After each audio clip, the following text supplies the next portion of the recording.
Max, real pleasure meeting you. Thanks for having me, Ian. There's so much to talk to you about, a Ukrainian-Canadian tech executive, and both you personally, but I think your company as well, has been very active in terms of supporting Ukraine since the invasion by Russia. Tell me about that. Yeah, first I want to say that I'm safe. My life is not in danger, and what I'm experiencing is in no way comparable to what Ukrainians are experiencing who are in Ukraine now. But it did touch me quite strongly and quite personally. Sorry, just a sec.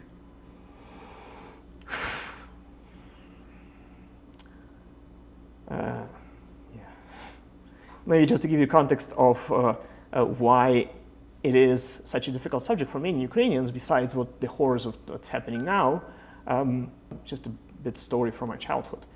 When I was back in Soviet Union in like my early preschool daycare, it was a Russian-speaking daycare.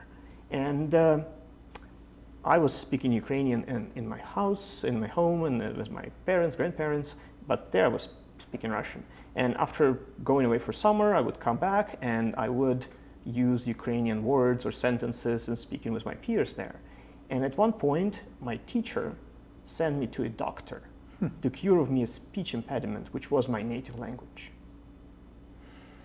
And that's one of my earliest memories of my childhood, being sent to the doctor to get cured of my native language. Yeah. I think back to President Zelensky and the very cold reception he got from President Trump. And I can't imagine how you would have felt watching that. And I just wonder, you've got that moment, you've got what President Trump has said about Canada, which has, obviously angered a lot of people here. Do you have any misgivings about having a company with a head office in the United States, in San Francisco? Does that create any difficulties for you?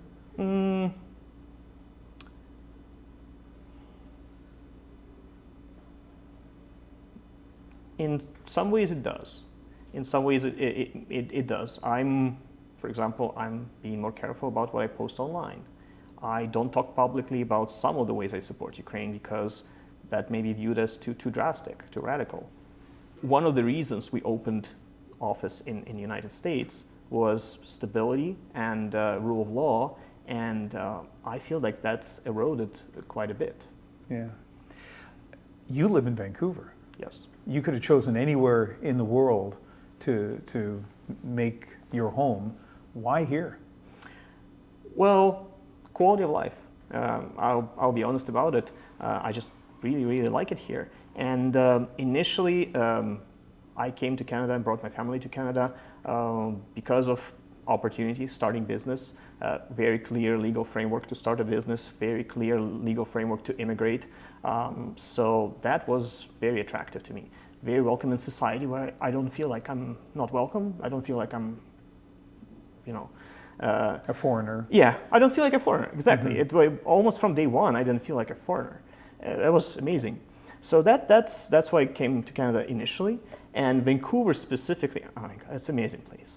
It is like a giant playground. It has all the benefits of that human civilization can provide, but at the same time, nature is everywhere. It's not too crowded. It's great. Lytvyn, as well as another of Grammarly's co-founders, live in Vancouver. Since they started the company in Ukraine in 2009, the writing assistance app has grown in popularity. The company says it has 40 million daily users and expanded its services, powered by artificial intelligence.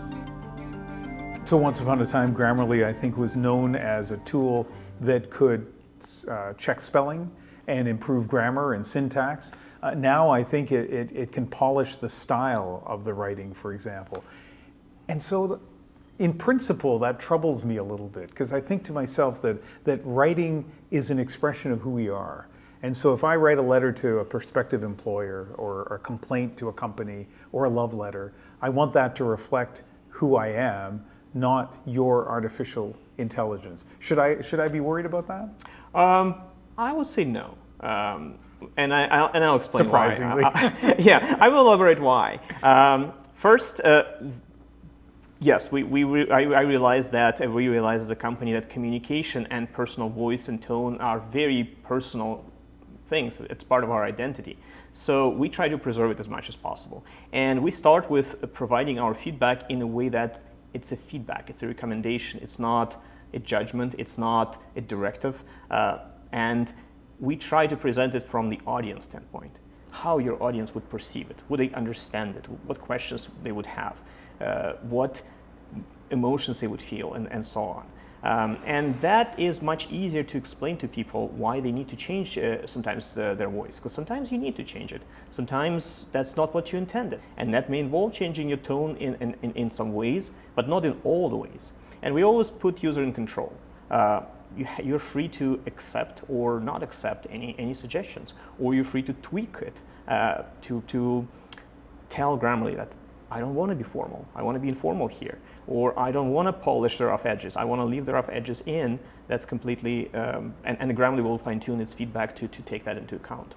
I don't want to be alarmist, and sometimes when it comes to tech things, people tend to exaggerate, but then I think about Geoffrey Hinton, the Nobel Prize laureate, and when he accepted the Nobel Prize, he made some pretty dire comments about the potential dangers of AI.